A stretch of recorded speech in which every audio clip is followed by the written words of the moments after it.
Tom Barrack, the whole world is facing the COVID-19 pandemic. However, the United States is confronting a pandemic of another kind. This one is racial. The US have always embodied the pure dream, the bright tomorrow, the beacon of success. The American values have always been freedom and democracy. I recall I was 22 years old the first time I crossed the Atlantic and I landed in the US. It was in Washington, D.C. It was a moment I will never forget. I felt I had reached the land of dreams and hopes, where the sky, whether blue or sintered, had no limit. Today, those values seem to have collapsed, with a contrasting picture of everything we believed in and aspired for in our daily lives. Today, when we open our eyes and look at what is happening, we see America through the eyes of Black people. Do you feel that pain? There is no excuse for the amazingly sad and terrifying situation that we're confronting in America. Black Lives Matter, slavery, the concept existed since the 1600s.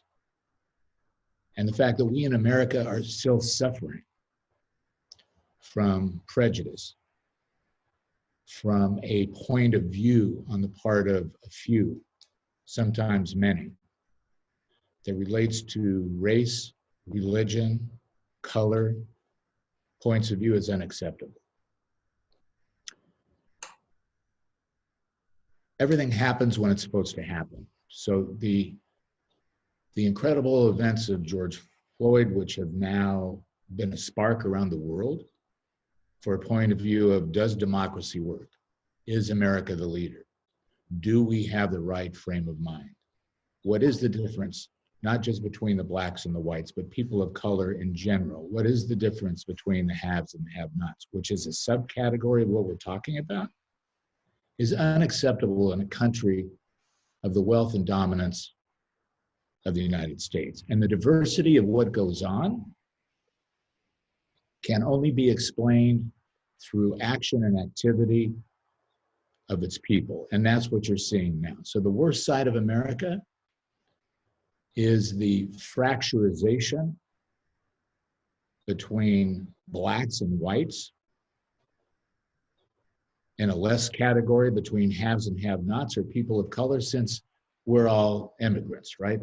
The pattern of who we are in America is always from someplace else. But the inbred difficulty of blacks, especially American blacks, who came out of a slavery background, that we have not solved this problem, is unacceptable. But the beauty of America is that in the streets of every city in America, of the streets of every country in the world, the focus, the attention of fixing this problem is happening. And it's happening in the manner that it should. So peaceful protests all over America is a great commentary on the system. Looting, anger, robbery is unacceptable. The rule of law is being applied, but the rule of law is being questioned. So abuse of power everywhere, and we'll go into it in the Middle East and Lebanon, and every people are fed up with the abuse of power. Last time we spoke, you told me you had inside of you the adaptability and the flexibility that make up the Lebanese DNA. You were born on the lucky side of immigration. Had you been from African descent or Latino mother, you think your life would have been what it is today? You know, I have no idea. I wake up every morning and thank Almighty God for the privilege of having Lebanese DNA, that Hanun, that adaptability that we've talked about before, and the privilege of having it displayed in a country like America, where as an immigrant, my parents, their parents, your parents, can come to a country that doesn't understand what we eat, who we are, what the color of our skin is, where we've been, and give an opportunity to achieve whatever level of success or peace of mind that you like. I don't think that was available to Blacks or African Americans as a result of actually the culture and the history of America. Tom, talking about your DNA and how proud you are of holding the Lebanese genes, I remember you've told me that your father was an incredible man that lacked the financial education and discipline, but by far was the smartest man that you've ever known. He never lost his humility. He never allowed you to lose yours. And as young man, he told you, it's really very simple. Either you are the number one smartest person in the world in what you do, and then you can survive. Otherwise, you won't. Do you think that was the recipe of your success? I think the recipe of success was the intersection of karma, luck, the universe, and most importantly, I think what all of the Lebanese share is adaptability and drive. So just from a small place, and I don't really feel successful. I'm still striving for success, for relevance, for input. But I never had fear, right? That the Lebanese, all of you sitting in the midst of one of the worst situations ever in history in Lebanon, and we've had lots of them, right? Lebanon is the intersection of three continents and every culture in America, from America to China, transversing that cultural gap, has learned that the key to survival is you adapt. And fear is the difficult aspect of ever adapting. So I never had fear. We came from a very modest place. My mother and father were unbelievably simple, except when it came to integrity, character, drive, commitment. And it wasn't about money, and it wasn't about success. It was about who you are as a person. And I adapted at an early stage to a framework of saying I didn't mind pain. I could work harder than most people. I could accept rejection well in most circumstances. And I wake up every morning and fight. And I think that was the key to whatever tiny modicum of success I may have had along the way. You know, the USA is not the only country to face a crisis or a leadership crisis today. Protests have been growing louder and stronger around the world.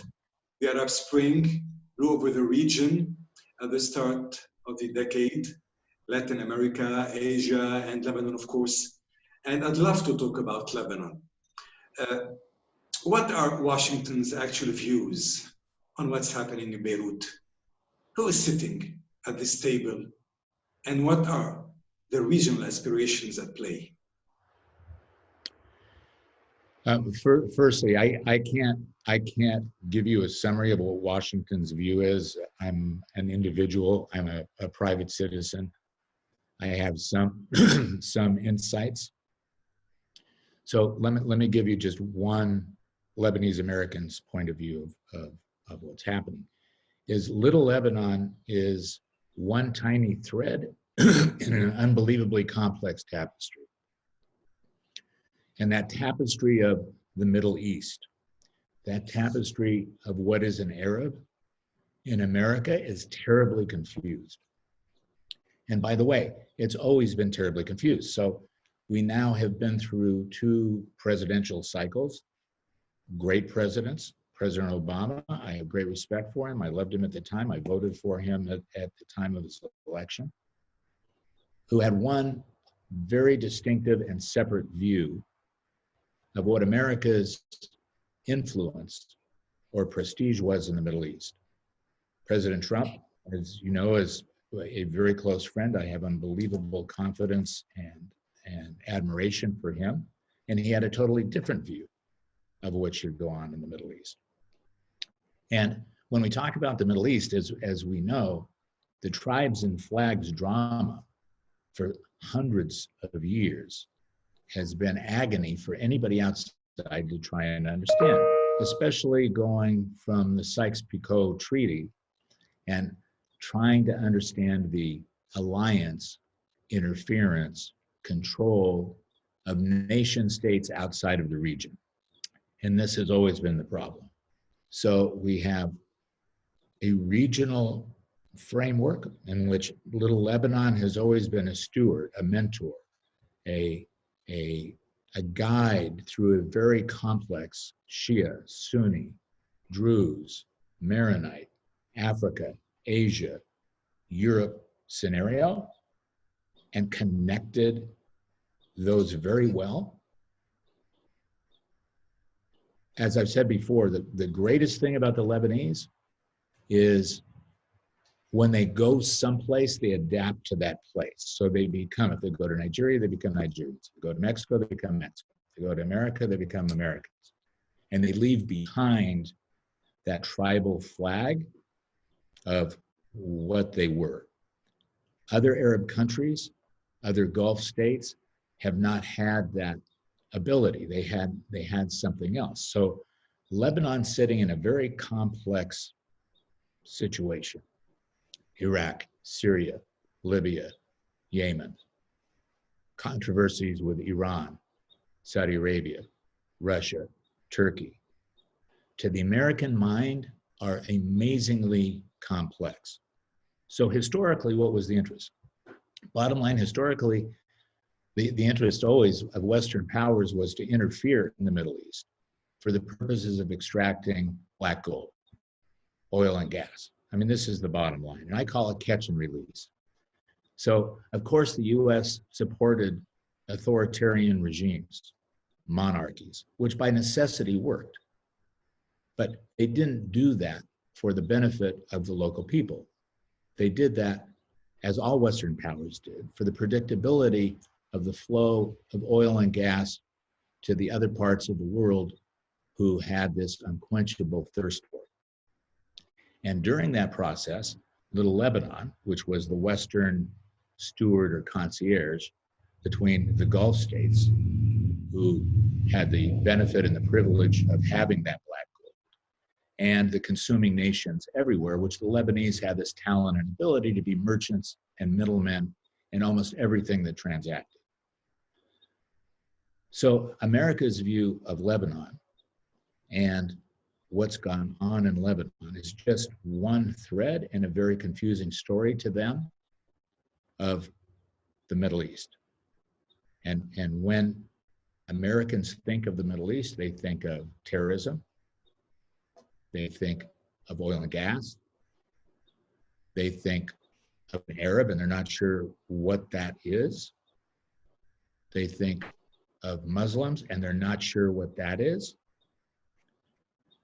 And Lebanon as an illusion, as a thought, as a hope or an ideal is something that's drifting in their minds. But I can tell you, most Americans have zero idea of the dilemma and the politics that go on within Little Lebanon, nor do they really in the Arab world.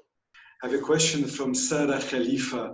She's asking you, will you still vote for Trump in light of his terrible handling of the COVID-19 virus and lack of empathy in general towards minorities? What's your answer? I don't agree with her conclusions. Yes, I would vote for Trump. By the way, I like Joe Biden. I think he's an amazingly wonderful man with proven experience. Look, it's not easy to be president of the United States. I don't agree with many of the presentation policies of President Trump. I think he's done as good a job as anybody could do on very complicated matters, and COVID-19 being included in that. So yes, I would vote for him. I think America is a beneficiary of even this dilemma of the debate.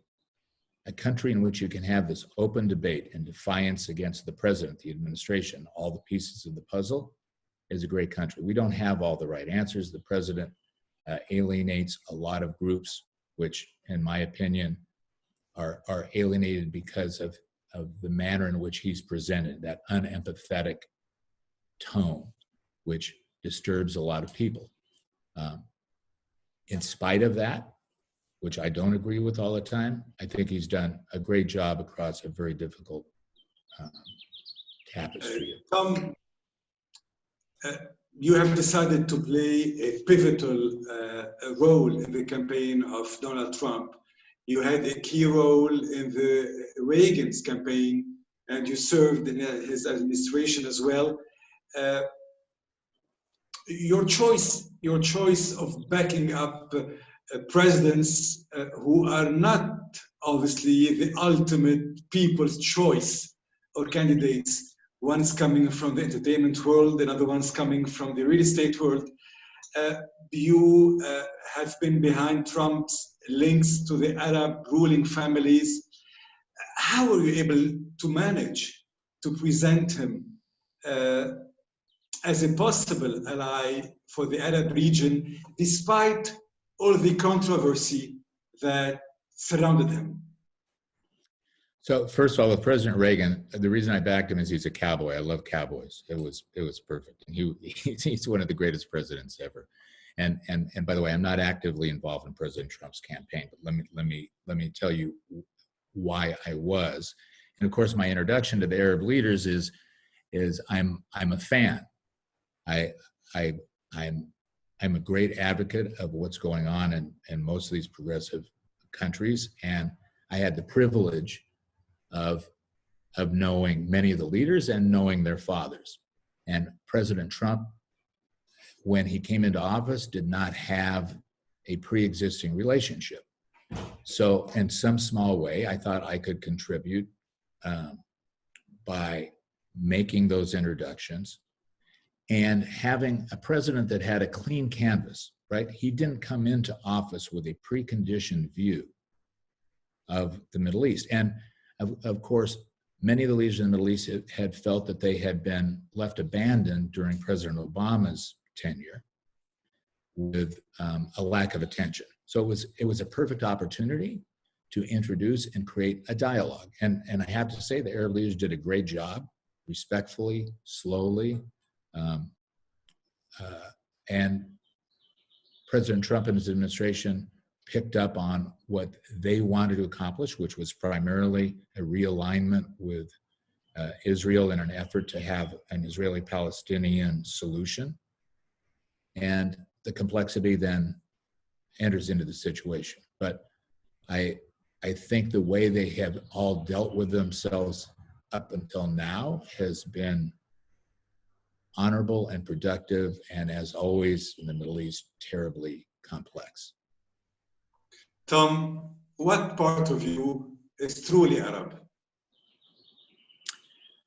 I actually think most parts of me. My heart, I would say, probably more than anything, and I'm still learning. Right, my father used to say when I first went back to Lebanon. I had this conversation with you before when I went back, and I said, "Well, I'm going to my homeland." He said, "Well, you're Lebanese, but you're not really Lebanese.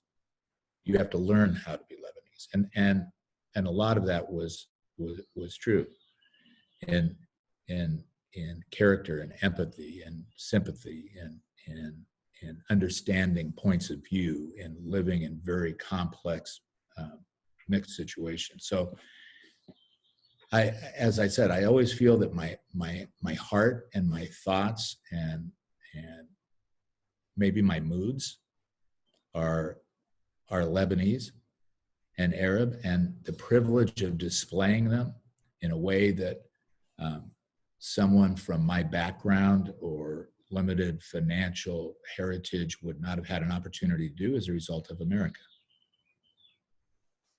Tom, George Floyd has changed the whole image of the United States. In our part of the world, in Palestine mainly, we've got thousands of George Floyd who cannot breathe and who are murdered due to American politics. Would it be one of the points you would disagree on with the Trump administration, or do you condone such policies? I don't think the Trump administration condones any of that. I think their desire, I mean, first of all, obviously, I don't agree with any of that. Those lives, that dilemma, that conflict is unacceptable, and it needs to be solved. It needs to be fixed.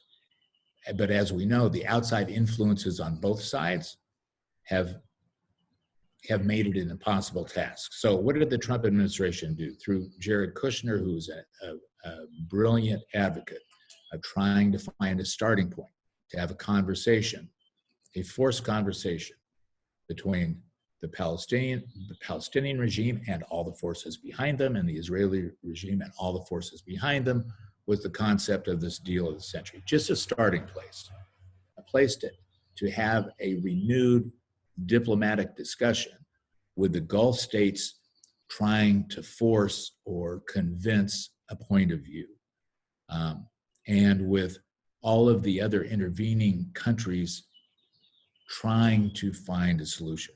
And it hasn't worked. It's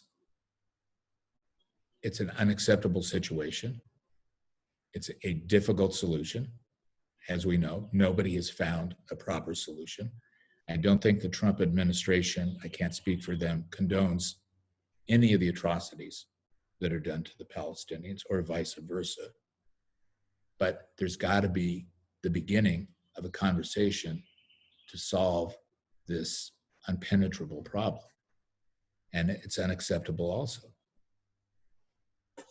Brahim Devas asked you, based on the trends that you foresee in the world due to Corona-19, which three industries are you looking to invest in?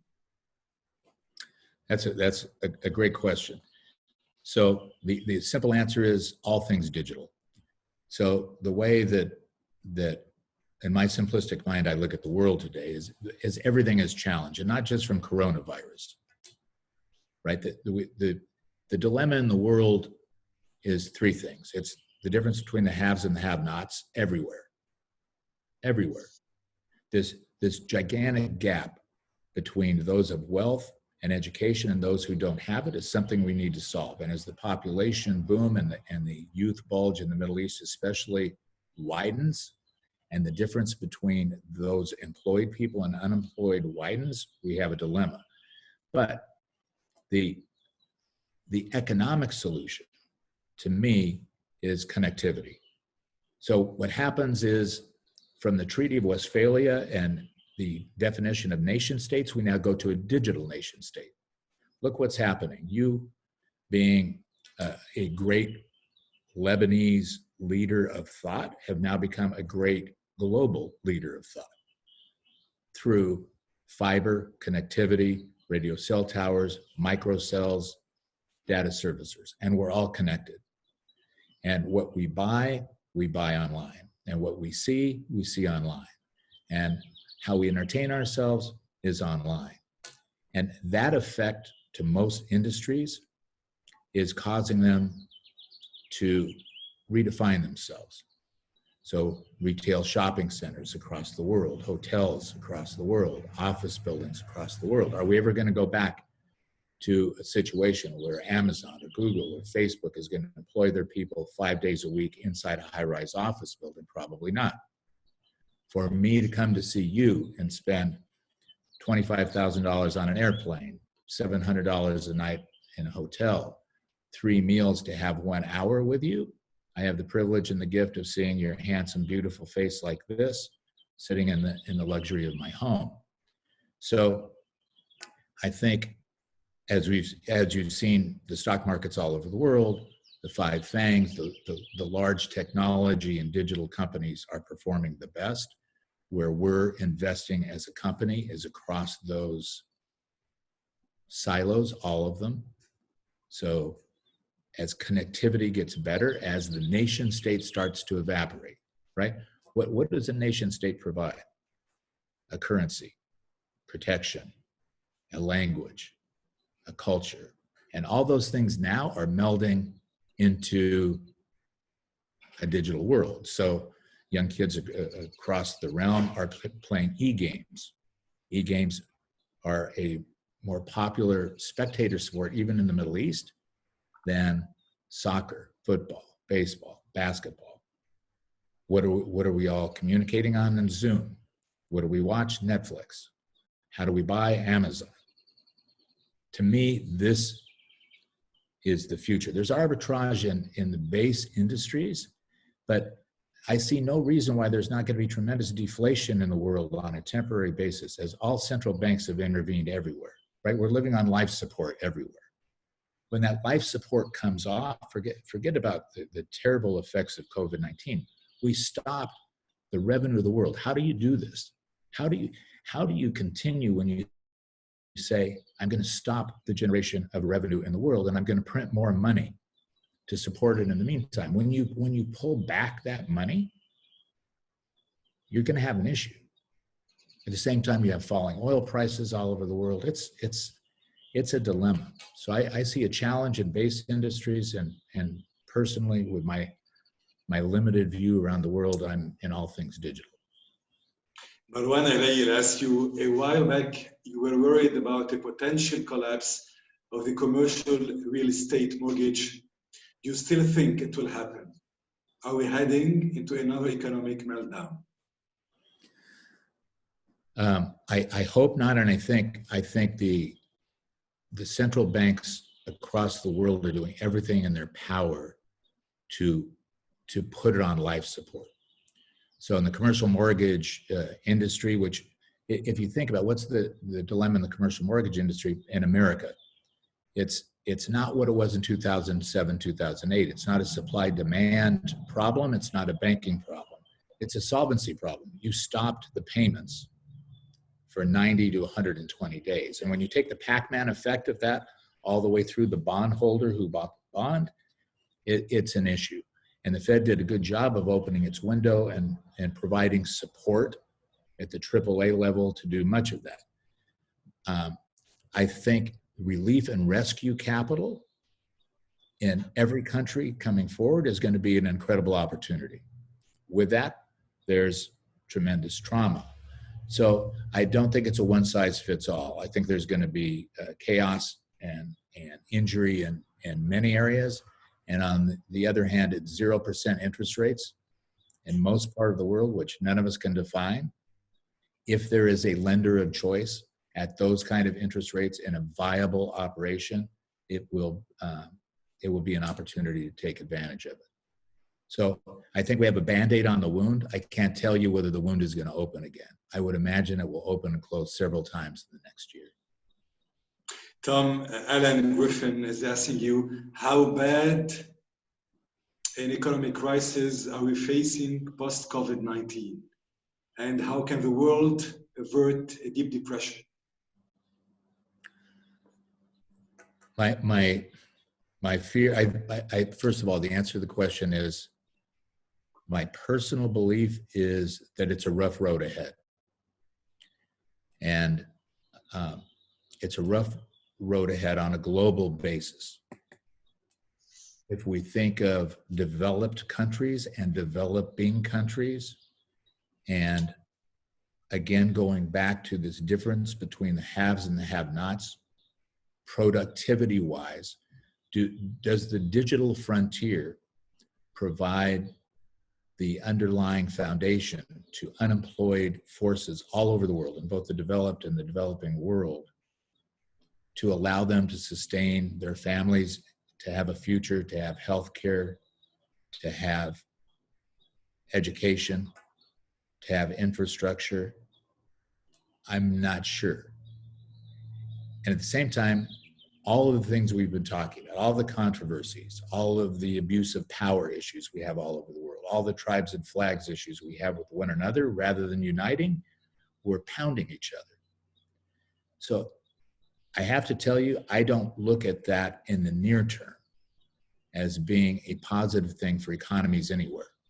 I think it's going to be a very rugged year with ups and downs. You know, this stock market, I'm telling you, I look at it some days and I say, I must be living on Mars, because we're dealing in the Main Street market and all the issues that you as a global interpreter of complicated things are dealing with. And the stock market soars one day and it tanks the next.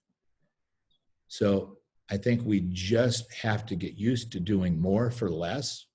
We've had 14 years on a global basis of upward only. We've been spoiled by the proliferation of debt everywhere. The world lives on debt. What that means, only an MIT quantum physicist could tell you at the end of the day. I'm not sure what it means, except that denominator gets larger and larger, which means the value of what we have gets less and less. So again, I'm not sure of the answer, but I know as an individual, what we need to do is be smarter, be more cautious, be willing to do much more with much less, and take care of those around us ourselves. Because if you don't take care of them, if we don't take care of them, they're going to find a way to take care of themselves. Fiona is asking you, do you think the US is mature enough to consider female and colored leaders, irrespective of their physical appearance, over and above their stances and policies? Yes, absolutely. I mean, it is mature enough, and we attempted. We continue to attempt. We don't do a very good job of it, right? I mean, when you think that we elected a brilliant young Black president for the first time, I mean, I was so proud of America. That was an amazing event. And I think what you're seeing now is the female side of the equation is very near. You know, probably if you ran Michelle Obama today, you would have probably a landslide election of a woman if that happened today. So the American mentality, I think, is dealing with all of these issues. And at the same time, beneath that, this George Floyd issue of saying, but at the heart of this liberal interpretation, we still have this cancerous prejudice deep inside of the system. How can they coexist?